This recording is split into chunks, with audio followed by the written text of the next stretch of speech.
connect with other writers, especially local writers. Like if you live somewhere where there's an active writing community, go to local writing conferences, go to your local library. They have writers groups and things like that, because the best advice that you'll get quite often when it comes to writing will come from other writers.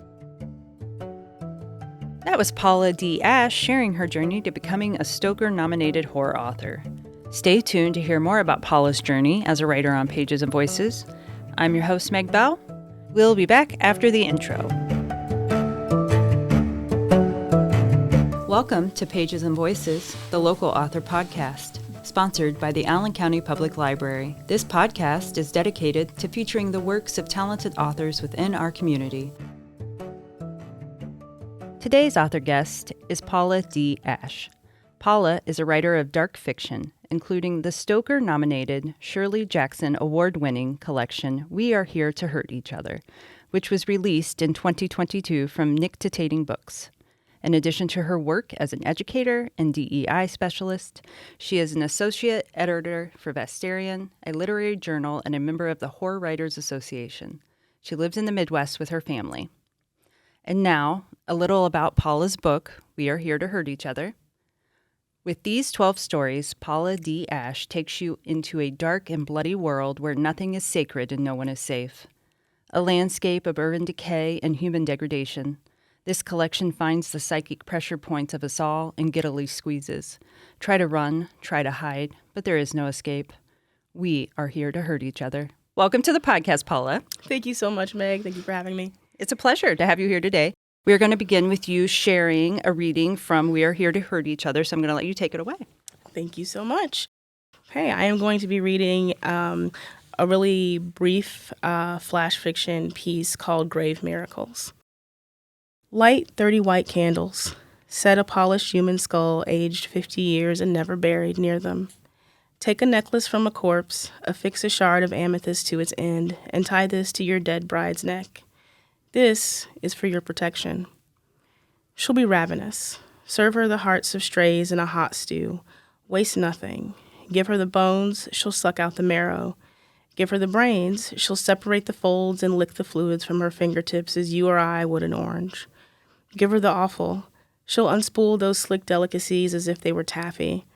Perhaps save the liver for yourself. You look like you could use the iron. Pray nightly to the queen of the prickling things. Every month, scrub down with the fetish of yourself from crooked nails, used needles, pieces of shattered cups, and dried rose stems. Don't forget your face. She could do your back. Ensure she has eaten first. Some nights, she will sing in a language that blackens her lips, teeth, and tongue. The blisters will heal with time. Never interrupt the song. Never interrupt the voice that responds inside your own head, unless you wish to look into God's bloody eyes while dangling from his meat hook. Consummating the union is critical. Sex will sustain her against the elements. Sex will sustain you against yourself. Do normal couple things. See a film, go shopping, share a meal, probably best done at home. Fight, make love, laugh, be terribly bored and boring together. Keep your money. Bodies are expensive. I'm just a grantor of grave miracles. What? Now that's one hell of a coincidence. Yeah, come back anytime. Bring miracle if you want. I'd love to meet her. Thank you for sharing. Now, before I get started with my questions, I want to read some of the reviews from Goodreads because I want listeners to truly understand how horror fans feel about your work. Okay. One reader says, every word, every turn of phrase is in poetry, no matter how gruesome or terrifying the subject. Yet another reader wrote, this book walloped me. The writing is brilliant and terrifying. Somebody wrote, the tales are haunting and the prose intoxicating. We have one reader that says, one of the most original and morbid short story collections I've read since Book of Bloods. Somebody else writes, hauntingly horrible. And somebody else says, a gut-wrenching must-read. Now, Paula, I need you to understand that my level of horror is Christopher Pike and Dean Koontz. Sure. So I had to dip my toe slowly into your book. Sure. If I weren't interviewing you for the podcast, I'm not sure I would have made it past the cover of Teeth. But I'm glad I did, because you really are a poet. Thank I you. was disarmed by the prose. I was disturbed. but I was truly disarmed. For me, the stories portrayed a greater truth. The fact that they were somehow transformative for the main character was what kept me reading. But what I want to know right now is, do you ever scare yourself? Like, seriously, one of the reasons I don't read a lot of horror is because I get inside my own head. But this is coming from your head, and now you have me looking under my car at night. Right. Seriously, that one story, I was like, oh my gosh. I know exactly which one you're talking about. Pick my feet up. I mean, I think it's because I can envision those things. Like, that's like that one particular story with that scene with the woman who's going to her car and something happens. That's one of the things that I always look out for when I go out to my car after work at night, is I go and I kind of peek under, I peek underneath the car, which is, born of a lot of different things. But one of them is, I watch a lot of horror movies, and that happens in those kinds of films. And so it makes me, a little paranoid. But I think in terms of like, do I scare myself? Yes. This is going to sound weird, but yes, but if I scare myself, then I know that hopefully that's going to scare other people. So I feel like when I scare myself, it's like, okay, I'm on the right path. Like, I'm on the right track. If I'm upsetting myself or unsettling myself, then that's, in a way, I look for that, because that means that I'm doing, like, I'm doing what I'm supposed to be doing. Like, I'm a horror writer through and through. I know that. So if I can make myself feel unsettled, then hopefully that's going to translate, to the reader as well. Oh, absolutely. I get that. So has this always been your style? Or did you start off writing fun stories and you moved into horror and now you're like... I've never written anything pleasant. I can write, I've written... I also write nonfiction from time to time. I also write essays, and I've written scholarly materials as well. But as far as fiction and creative writing goes, it's always been this kind of dark, transgressive kind of stuff. I don't exactly know why that is. I almost don't want to know why that is. Yeah. You don't want to dig too deep. I don't want to dig too deep. But yeah, I've ever since I was really young, and I really started to think about telling stories and how much I enjoyed reading stories, I've always been drawn to darker stories. Sure. So do you remember the first story that you wrote? Yes, I do. How old were you? You probably scared your mom. I'm certain my poor mother. I was probably around 5 or 6. And that's young. I know, right? And it was, and I had to be 5 or 6, maybe 7. And I remember this because I was in the first grade, and I turned it in, and my mom got a phone call. It's one of those stories, and it was about. I don't remember a lot of it, and obviously it wasn't particularly long, but I think it had something to do with a little boy and his puppy drowns or something. I had a very happy childhood, just to be clear. Right. I've met your mom. She's very nice.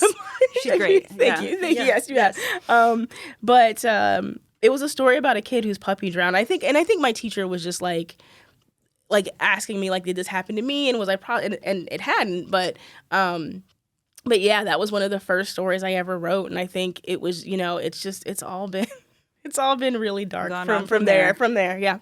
So how old were you when you read your first scary story? Oh, that's a good question. Because I didn't start off reading scary stuff. I started off, my favorite books when I was a kid were the Boxcar Children and Island of the Blue Dolphins, that kind of stuff.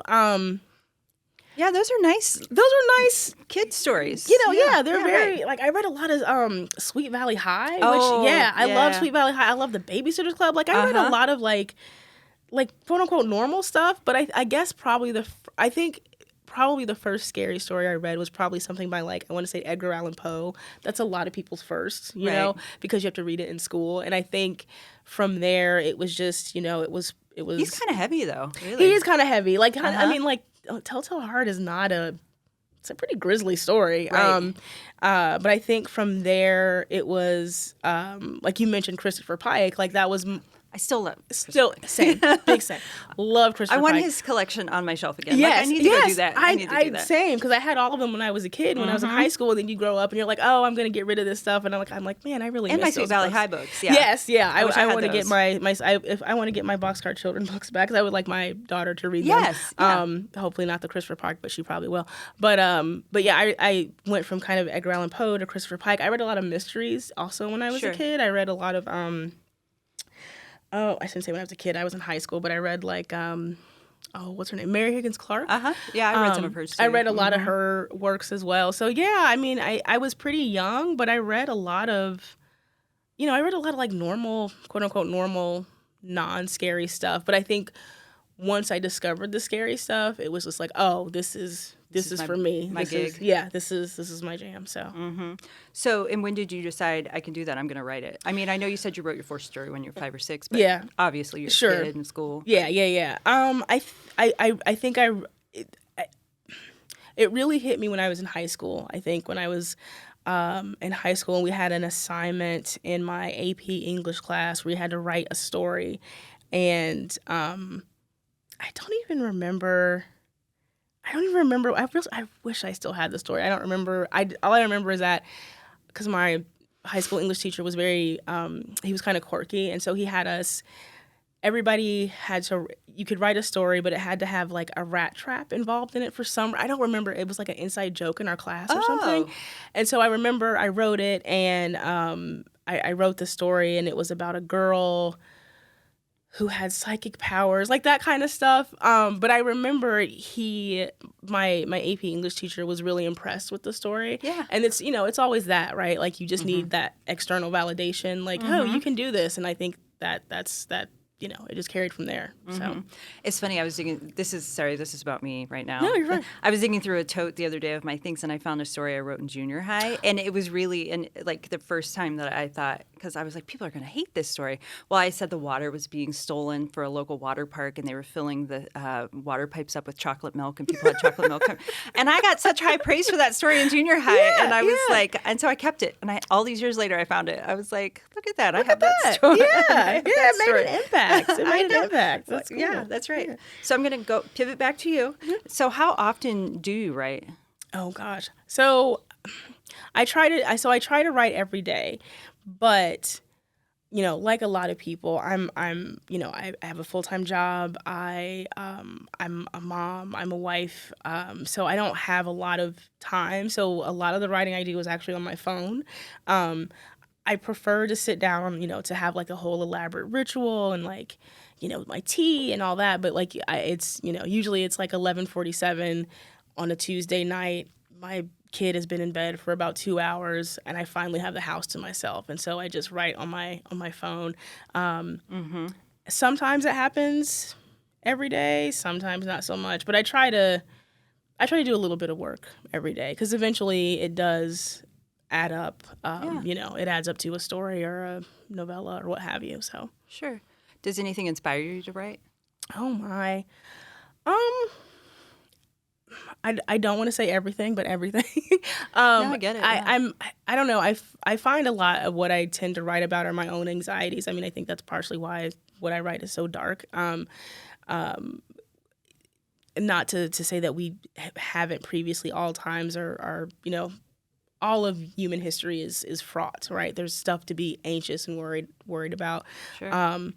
And right now is obviously no exception. There's a lot going on everywhere at all times. It seems it's really overwhelming. And so I think one of the ways that I kind of process that, deal with that is through writing. And so a lot of the stories in We Are Here to Hurt Each Other are about parenting and parenthood. And a lot of them were written before I was a parent. And that's because I was very nervous about the idea of having a kid. You make a whole new human, and they're in the world, and what's going to happen to them. And so that fear never leaves, I'm learning. But but yeah, so I think a lot of it is dealing with some of my anxieties, and those are the things that I think are really inspiring to me. And also stuff that happens that I don't fully understand, like how particularly in, again, We're Here to Hurt Each Other, but in some of my other work, the way that people,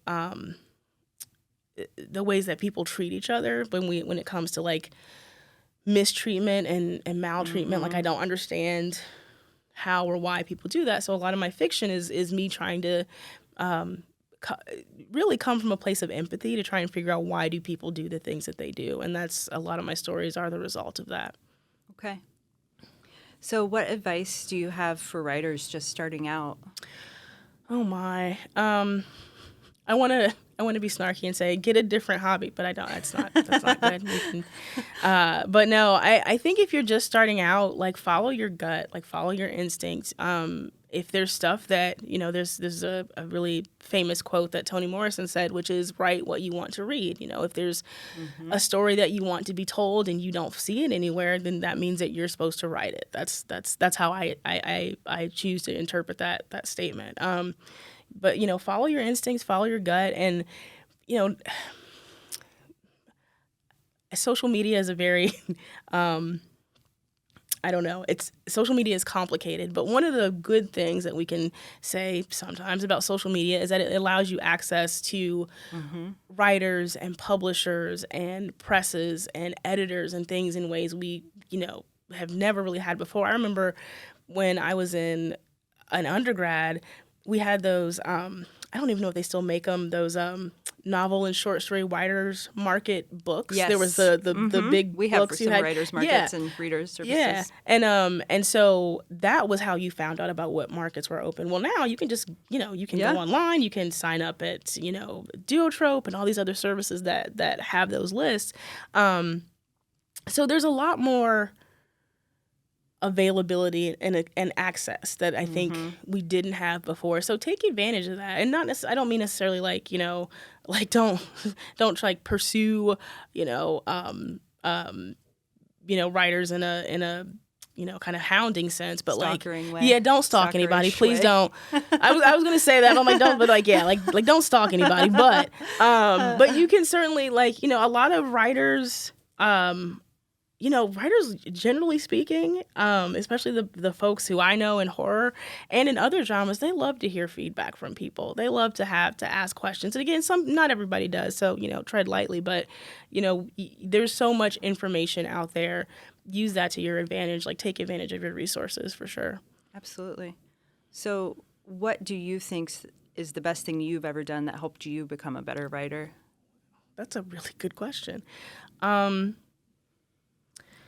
I honestly, I think, like I said, like trusting my gut, like realizing that my instincts are correct. In terms of the types of stories I like to tell and how I tell them. I know, a lot of in the feedback you read on Goodreads, from Goodreads, which was mostly, thankfully was positive. It's not all positive. I read it before.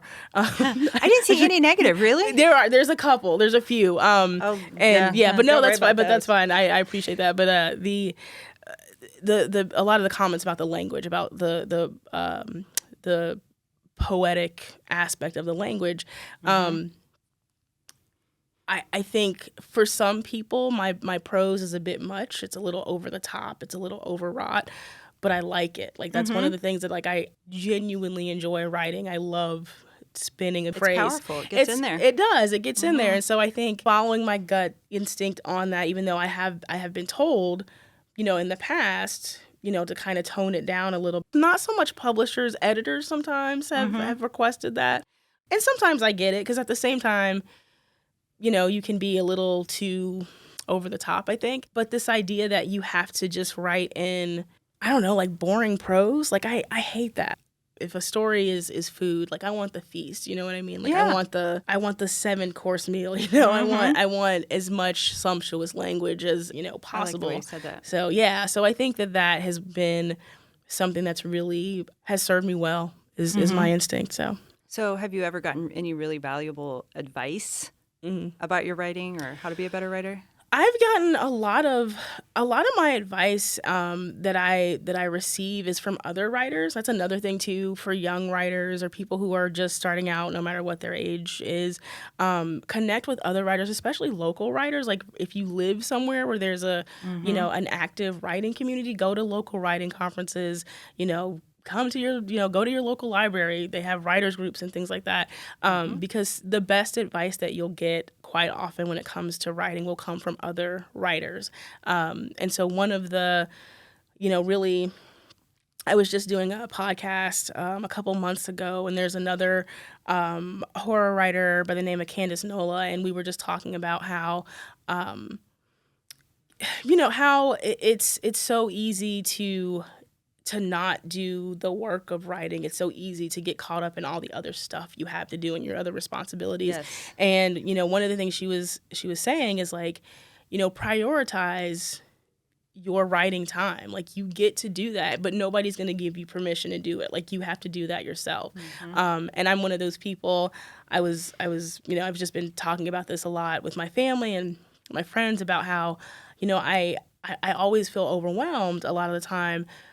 But it's not like other people's fault. It's my fault. Like I need to say no. I need to set up a boundary, and so I need to also be the one to protect my writing time and to say, because usually it's me who says, okay, I'll come back and I'll write it later. I'll go do something around the house or do some Fix work dinner. or grade or something like that. I'll clean the bathroom or something, But it's really like it's my responsibility to protect the work that I do. And I think you're allowed to do that. I think a lot of people want someone else to give them that, and they're not. Like you have to, you got to establish that for yourself. Yeah, I agree. I'm bad about it too because I like to write as well. I like to write prose poetry and you said you write in your phone a lot. I write in my notes a lot. Yeah, same. And when it comes to me, I put it down, but very seldom because we're so busy with the kids and all the chores at home. Yeah, responsibilities. It's really hard. It's hard. It's hard to find. And like you're so tired. Like I don't know about you. Yes. I'm just like I'm exhausted by the time by the end of the day. I just want to go to bed. And I'm just like, okay, just like tap a few words out, and just I know Tanana Reeve is another fantastic writer. She's amazing. And one of the things that she also says is write at least one sentence a day. Like she's like, you have a long day, you're really tired. Before you go to bed, write one sentence and then go to bed, because the next day, it'll trigger you to add something else. And if you do it sentence by sentence every night over time, that it adds up. You get something. Absolutely. And I think because for so many people, and I'm the same way, I'm always like, if I have to write something, I'm like, I need 4 hours consistent 4 hours, no interruption. My life is not set up like that. I'm not gonna get my phone rings. My phone ring, like my my I kid remember needs I have to something. pay a bill. Right. I gotta go do so. I gotta go. I gotta go grade something. The dog wants to go out. Like for a myriad reasons. Like there's yeah. So it's like. So, I'm not going to get that 4 hours of uninterrupted time. Sometimes I do. My wife is incredibly supportive and very like, go write, but awesome. But it's also, sometimes it's not feasible for that 4 or 5 hours or whatever. So, take 15 minutes before bed, and write a sentence or two. It's something. It seems like it's nothing, but it's something. Absolutely. So what's the easiest part of writing for you? Oh my.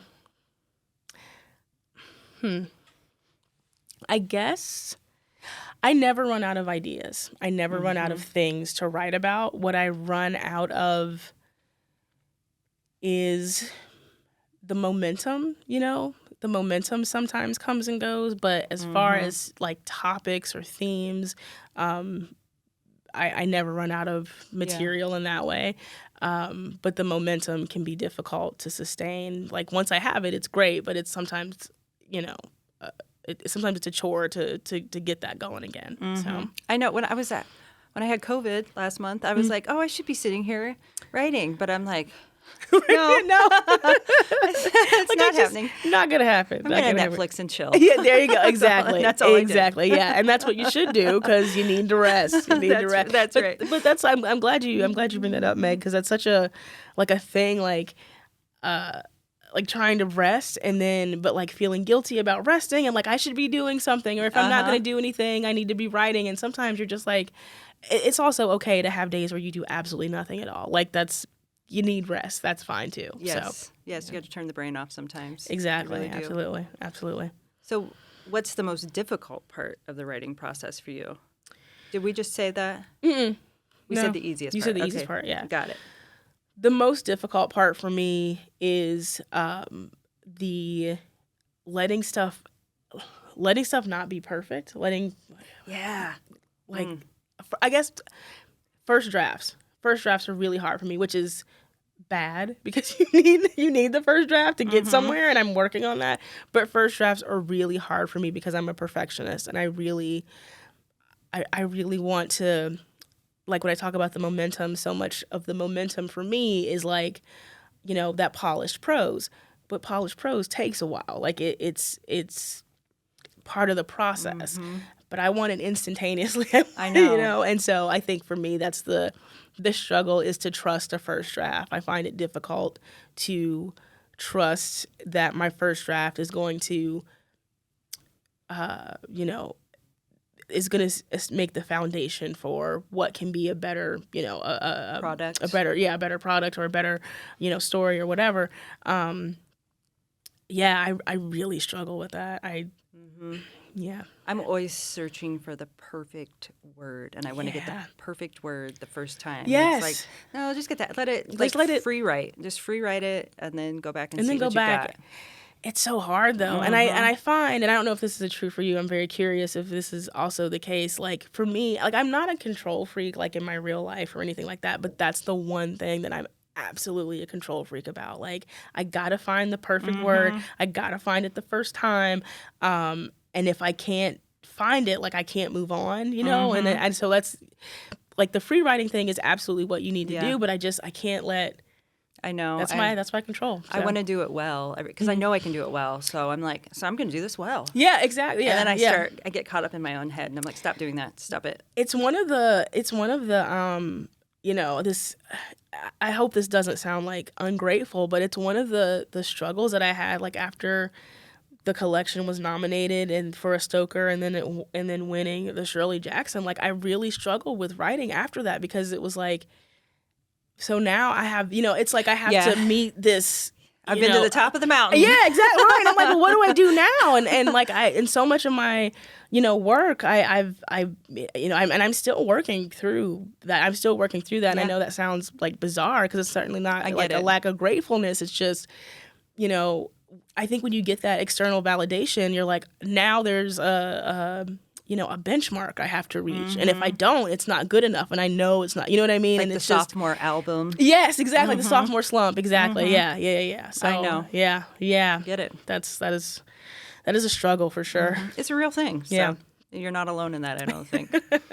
So how long had you been thinking about telling the stories in the book, in the collection? So the oldest story in there is a story that I actually started when I was in high school, and that is The Mother of All Monsters. That's probably the oldest story in the book, and I'm no spring chicken, we'll say.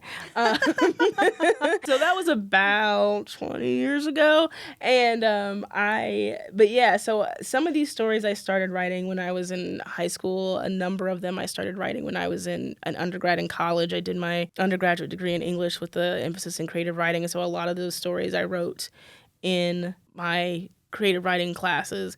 And then a lot of them were written over the past 10 years. I think the most recent story in there is the novella at the end, which is called Telesignatures from a Future Corpse. And that is so good. Thank you. I really like that. That's the one about it's the sun? Mm-hmm. About 20 years is how much time the whole book has taken. I didn't set out to do that. Like I had these stories and I wrote them and I would send them to places and they would get published sometimes after a lot of rejections, which is, that's fine. That's part of the process. And then when I was contacted by Sean Thompson, the press runner and editor at Nictotating, he said, "Do you have enough stories to make a collection?" I'm like, I guess I don't. So let me check. I don't know. So once he contacted me, I was able to put them together, and I needed a few more stories to round out the collection. That's pretty much how it happened. It wasn't. I know a lot of writers will make a collection, like they'll have the collection in mind while they're writing the stories. Oh, sure. And that, which is fine, but that wasn't the case with how We it Are played Here. out for Yeah, you. that's not how it played out. Like it was all very kind of random, and then it just so happened. I knew it, but I didn't pick up on how connected the stories are. That was a lot of, again, the editor, that was Sean's doing, like seeing that, these stories kind of lead into each other. Into and another, and so the placement of the stories, that was all, I can't take any credit for that. That was all him, which I think makes it a much stronger collection because of it. I thought you did that on purpose. Yeah. When I read it, I did. I did think that. I think a lot of people do, and so I mean, Sean did that on purpose, but that was certainly not when that was because he had asked me, did I have a preference for how the collection would be organized, and I was like, I don't know, alphabetically. And thankfully he didn't listen to me, because that was a terrible suggestion. Like, who even does that? But I had I didn't know. This is my first. I'm like, that was my first collection. I'm like, I don't know, alphabetically. I don't know what you do. Shortest to last, shortest to longest. Yeah, right. So yeah, but thankfully he didn't listen to me on that one. Like, no, Paula, nobody does that.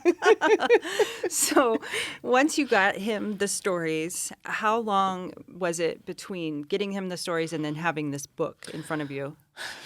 So that was probably about 2 or 3 years. Oh, and process. And the reason for that is because that last novella, Telesignatures, that story was so hard to write. That novella was so hard to write because of the subject matter and then the nature of the story. It's kind of a police procedural, cosmic horror.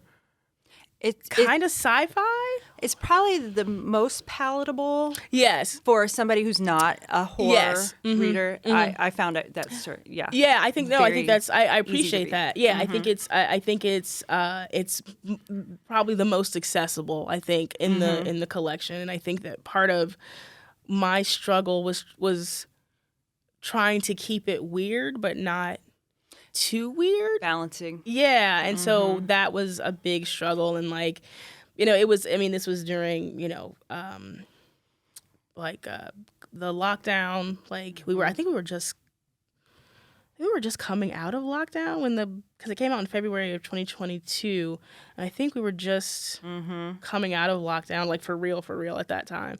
And so so that also kind of slowed things down. Even though I was, at home, it was still like, it was a struggle. It was definitely a struggle to get that last story in there, just because it was hard. It was a hard story to write. I think it's a satisfying story. I really like that story. It is satisfying. But but it was definitely hard to write. Thank you. I appreciate that. Yeah, absolutely. So I think you kind of just answered my next questions, but I just want to make sure that I didn't miss anything. So did you have an agent or an editor, or you just... No. They approached you? They approached me. I've been incredibly fortunate and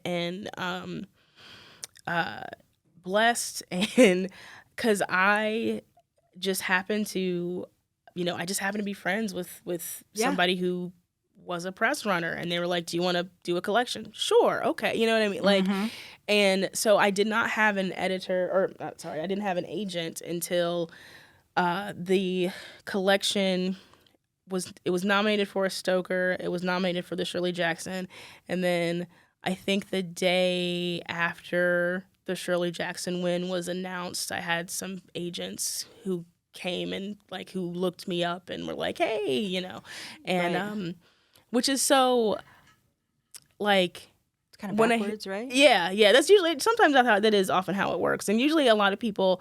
The more traditional route is you publish something and you send it, you query it out to different agents to see if they'll represent you. And I was very very lucky in that they saw me out. And so it's one of those things where I feel like,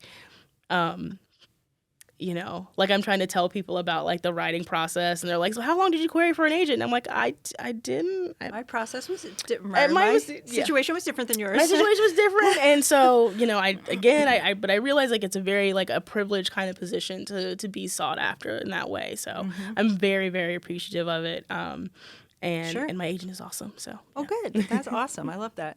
So who picked the cover art? Because it really, it's based on a character in this one of the stories, right? So yes, did they design that just for that book? They did actually, and it's funny because the designer for the book cover is a guy named Don Noble, and he does a lot of horror book covers, but they all look different. Like he has a really wide like palette of different kind of images he puts together. And so the creature on the cover is a character called the Man with the Face of Teeth. And my envisioning of the Man with the Face of Teeth is very different than what Don created, but I think that Don's version is actually scarier than what I came up with. It's really ugly. Like, it's really hideous looking. It's like a corn cob and Hellraiser. Like I think a Hellraiser with all those with the pins. But then like teeth. Yeah. But it kind of looks like corn. It's very Indiana. Indiana. Yeah. It's creepy. It is. It is. It's super creepy. But I really liked how Don did a really good job, I think, of incorporating a lot of the like thematic stuff. Like there's kind of a weird looking angel kind of thing in the background, and there's like these really scary looking like apartment buildings, or like I don't know what kind of buildings they are, but they look kind of run down. And like a lot of my stories deal with like the Dr. Giggles apartment building. Yes, right? yeah. Kind of what I'm thinking. Like I'm just associating it with all these horror movies I've seen through the years. Yeah. But it's really interesting you mentioned that, because I've been so focused on the Man with the Teeth.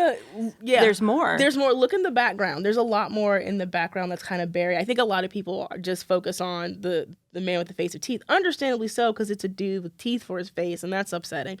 But like nobody's gonna blame you for that is the focus. But there's some other stuff going on in the background that's also really like visually related to some of the themes in the book. So okay, I'm gonna have to take a closer look when we're done. So I want to talk a little bit about the Stoker Award. Mm-hmm. Can you describe what it was like being nominated for a Stoker Award? Like, I guess the whole process, I'm sure somebody reached out to you, but like, how did that, I mean, that's prestigious. You put you in some pretty classy company, right? So, and for those of you who are unfamiliar with the Bram Stoker Award, was established in 1987 and is presented by the Horror Writers Association for super achievement in horror writing for novels. Yes. So what was that like? It blew my mind. I was kind of like, what in the world is happening? I couldn't believe it. So I've been a member of the Horror Writers Association.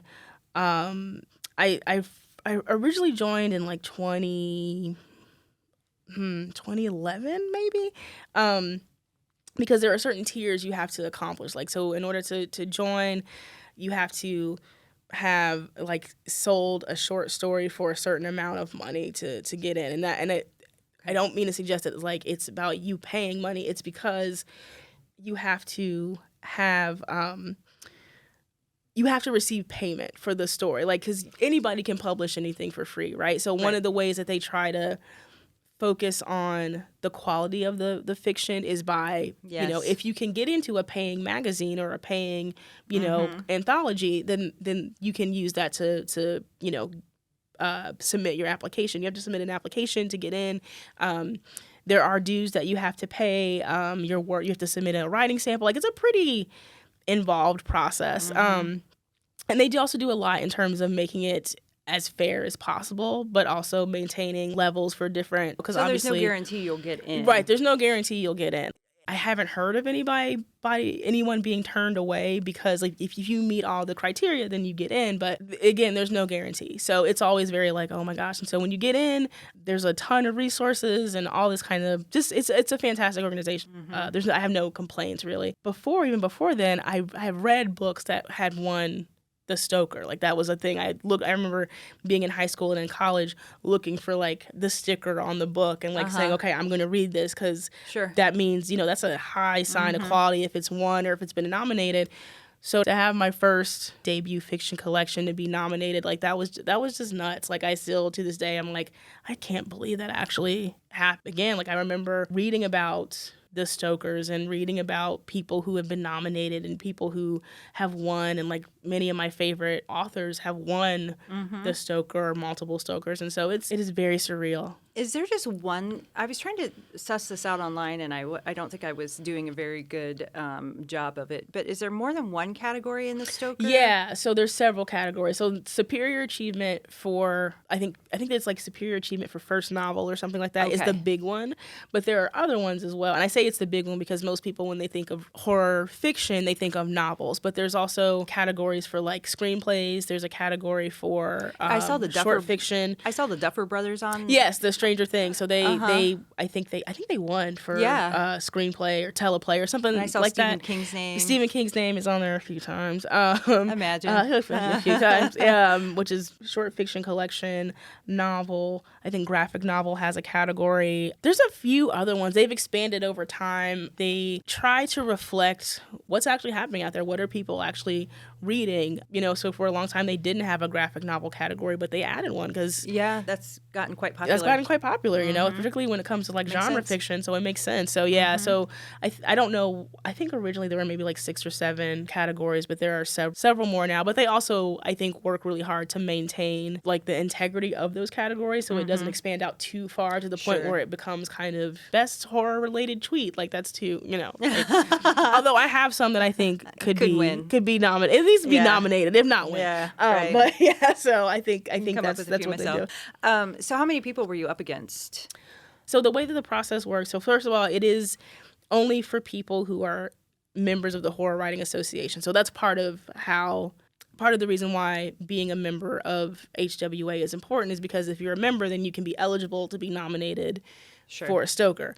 So that's part of the process. So as far as like how many people within the category, I don't know, but I know it's one of the biggest categories is short fiction collection. So I'm sorry, I don't know the specific number. That's all right. No biggie. So I'm going to pivot now. I'm going to ask some fun questions. I know, and I think a few other people know, that your first scary movie was A Nightmare on Elm Street. It was mine too. Yeah. Do you remember what your second scary movie was? Probably Poltergeist, actually. Probably Poltergeist, which I shouldn't have watched. Yeah. That's an intense movie. It is. It's really scary. That creepy clown has always stuck with me, and I'm in my 40s, and I've never forgotten the clown. The kid when his braces wrap around his head. God. And then all the superstition that came out of that movie because of what happened to Dominique Dunn. Carrie. Are you talking about the lady who played the little blonde girl? Oh, Carol Ann. But I don't know her real name. I can't remember her real name, but then she passed away, and then the sister, she died. Yeah, too, Dominique didn't she? Dunn. Was she murdered? Was that her? I think so. Her boyfriend. Yeah. Oh. And so it was like, I think I'm going to put that one on the shelf. Okay, so if you could spend the day with one person, living or dead, who would it be? Any person, probably. Okay, so if I could spend the day with somebody, I think it would be Toni Morrison. I think she's my favorite writer. I would probably be too starstruck to talk to her. Like I would just kind of like squeak and like hide, But it would be amazing it would be incredible to be in her presence. I think that would be really cool. What would readers be surprised to learn about you? Probably, I don't know if this is surprising or not, my life is really kind of boring, I think, and I like it. Like, you know what I mean? Right. Like my life is super boring. I think Midwest. We live in the Midwest. Like it's. Yeah, I don't know. It's because I think a lot of people, particularly when you write horror, people think you must have like a really like dark life. Like no, it's I have a really loving family and but I think part of it is because there's this idea that the things you write about is a reflection of your life, and sometimes that can be true for some people, and certainly a lot of the stuff that I write about are about issues that I encounter in my day-to-day life. For the most part, like I'm really boring. Like I don't like to do crazy stuff. Like I don't know. I don't either. I'm just a very like boring Midwestern girl. That's just who I am. I'm adventurous about travel, but and like I but don't like know. my day to day, like And I don't want to eating. deal with crazy stuff. No. I don't want to deal with Yeah. like. I like my evenings at home. Yeah, exactly. Yes, like I want to be at home. Like I know this sounds terrible, but when we had like lockdown for COVID, You were in your happy place? I had such a good time. I'm sorry to say that. I know it sounds terrible to say I had a good time during COVID lockdown, but I had a I think ball. it appealed to introverted. Yeah, to introverted people. Like like me and my wife and our daughter, we were all at home and we just hung out, and it was quiet outside. I could take my dog for a walk, and there weren't other it was just our neighborhood was very quiet, and I think that's a fair statement. Yeah. I know. Again, I know it sounds terrible, but I enjoyed Not to me. lockdown. Sorry. Yeah. So if this book were made into a movie, who would star in it? Oh my. I know so I have to say the main character in Telesignatures is a detective by the name of Lascelles Loudon. And I normally don't do this. I don't normally self-insert in my stories, but Lascelles Loudon is basically me. If I were a cop, that is how I would act. And so a lot of her mannerisms is just kind of me. So it would have to be somebody who looked like me, but I don't know anybody who's famous who looks like me. So yeah, I don't know. I would probably there's a stand-up comic named Sam J who she does a lot of her comedy is because she's a Black queer woman, and so a lot of her comedy is about that. And I feel like Lascelles is she has some comedic moments, so I think that would be a good fit for that character. And then the character, her partner Sean Simmons, was directly inspired. His look was directly inspired by what's the guy who is in the Farmers Insurance commercials? Yes. Is his name J.K. Simmons? Is that his name? That guy? him. Yes. That is exactly who I was picturing as her partner, and I don't know why. I just like that guy's face. Fair. Like he just, I don't know. He seems like a cool guy. Right. So that was. I think that's who I would cast as that, and then beyond that, I have no idea. I don't know if this is a fair statement or not, but in my mind, I was picturing Queen Latifah. That would be like she's in The Equalizer, and like because she's serious, but she's also hilarious. Yeah, that's true. I can see. I'm gonna see if I can get Queen on the line now. I got a story for you. That's right. A good one. I'm sure all the fans want to know what's next. So I have a few pieces. I have a story in the previous issue of Vestarian, and then I have, which is called Flesh, Porcelain, Steel. I have a short story in a collection the collection is called This World Belongs to Us. I think the full title is This World Belongs to Us, a collection of horror stories about bugs. Jacqueline Garver. Yes, she was on. Yes. She's in that. Her story is fantastic. Yeah. In that collection as well. And then I'm missing a story and I cannot think of it for the life of me. But at the same time, as far as longer works, I don't know if I can give details yet, but I do have a longer novella that will be coming out probably next year, and I just signed the contract for it, but I don't know if I can say like publisher or anything like that just yet. But I do have some stuff coming out. I have another short story that's going to appear in a collection called The Earth Bleeds at Night. These titles. The titles are contemporary horror titles are so good now because like you can kind of just do whatever you want, and like if it's a really long title, like nobody cares. It's great. Right. Like one of my favorite writers is Eric LaRocca, and that's the guy who wrote Things Have Gotten Worse Since We Last Spoke, and all of his books have titles like that, and I love it so much. Yeah, they're catchy. They are. Even though they're long, you still remember them. So I have a story in that collection, and that I'll say for right now that's it. But who knows? It's when you're good, you're good. So you just gotta keep going, right? Indeed. So my last question is, how can fans reach you? Absolutely. So you can always reach me on my Facebook author page. It's just facebook.com/Paula D Ashe. That's PauladAshe. Probably the best way to reach out to me. People, you can send me messages or what have you. I will say I am on Twitter @Paula D Ashe, but I don't check Twitter too much anymore because If you know, you know. I am on Blue Sky also under the same. Oh, Blue Sky did just open up recently to everybody. It used to be by like referral only, but I think Blue Sky is open. It's kind of like the equivalent of Twitter, I think. I'm on there as well. So yeah, I apologize. I don't have a website yet. I'm just being very stubborn about it. I need to have one, but I don't want to do it. So I just don't have one yet. I'll get to it. That's one of my goals, is to work on it this year. So yeah, but Facebook author page, Blue Sky, Twitter. I'm also on Instagram at Paula D Ashe as well, and you can see pictures of my cats, and they're very naughty cats. So well, thanks so much for joining us today. This has been a lot of fun. Yeah, thank you so much, Meg. I really appreciate it. Thank you. Yeah, and thank you to those who listened in. Stay tuned for more authors on Pages and Voices. I'm your host, Meg Bell. Until next time.